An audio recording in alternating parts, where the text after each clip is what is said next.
Will you sow your time? All right, now I know I explained um I'll always give to the poor, like always give money to the poor.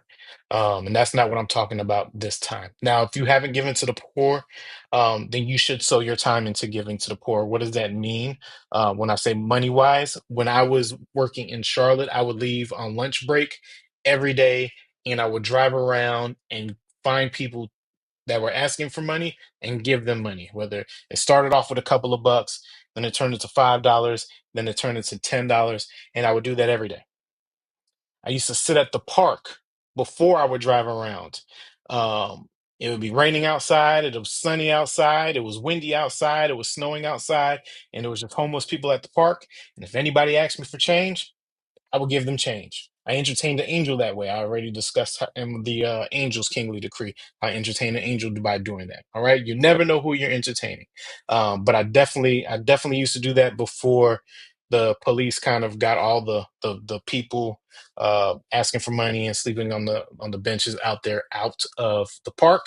So then that's what led me to drive around. So if you don't give to the poor in that fashion, then you should definitely give to the poor.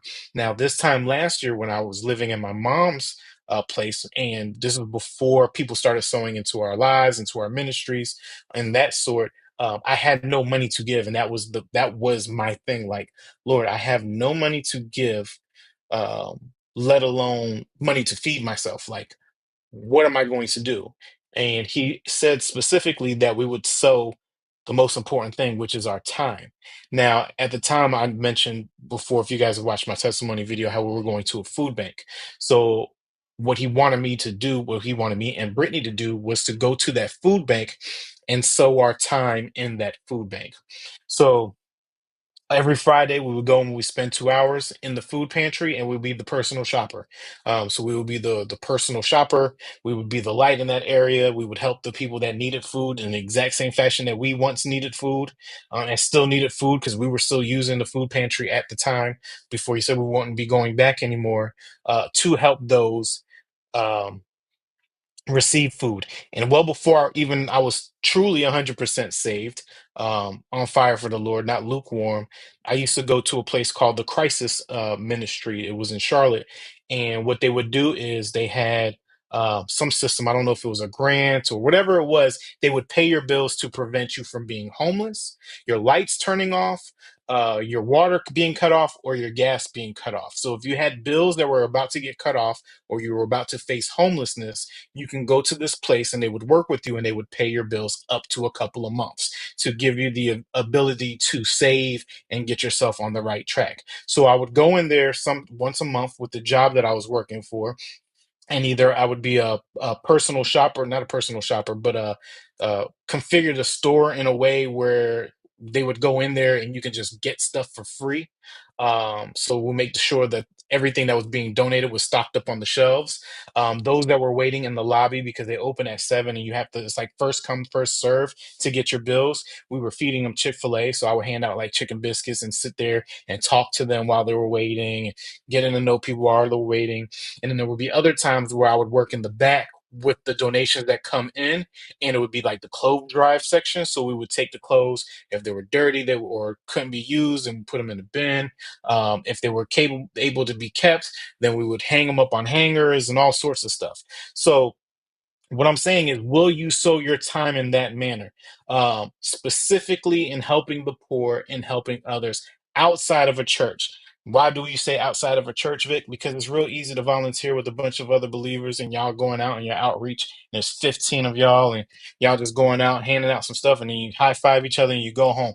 No, find a local ministry, a food bank, or someone assisting the poor, like the crisis center I used to volunteer at when I was in Charlotte, and you be the light at that place. Can you be the light at that place? You don't have to do it every week, like I was doing it every week at the food pantry. Once a month, once in 2 months, something more than what you're doing now. Can you sow your time? Time is very, very precious. Time is very, very valuable. It's really easy to hand a $5 bill out of a window at a stoplight and keep on driving. But it ain't easy to spend 2 hours folding clothes from strangers to give to other strangers? Can you do that? Can you help the poor? There's some people that I know that assist other people that go around and they hand out food trays. I know there's some men in the group that want to start doing stuff like that. What do they call, like sanitary kits? Maybe spend some time, spend some money, get you some sanitary kits, go to the park, go to wherever the poor people are at that are asking for things, and you hand them out. Like, put them in Ziploc bags and hand them. You will be surprised, because I talked to these people that live in tent cities. You will be surprised that they actually need those type of supplies rather than needing $5 or $10 or whatever. Um, yeah, like I was asked for a rake and a trash can because their site was so dirty. They need water. They need things that can be opened with can openers. They can't really cook meat. They don't have any refrigerator. So it's not like they can't put anything that's going to spoil real soon because it can't be refrigerated. Things of that nature. So if you could put together those type of kits outside of just doing it on Christmas when your church do it, or outside of doing it when Thanksgiving come when your church doing it, can you do this for yourself by yourself? Can you take the initiative to help the poor outside of a church? Find a local ministry, food bank, something assisting the poor. You are engaging in spiritual loss when you do this. Okay, we're supposed to take care of the poor, the widows, and the orphans. All right, that is what we are charged to do. Can you do that?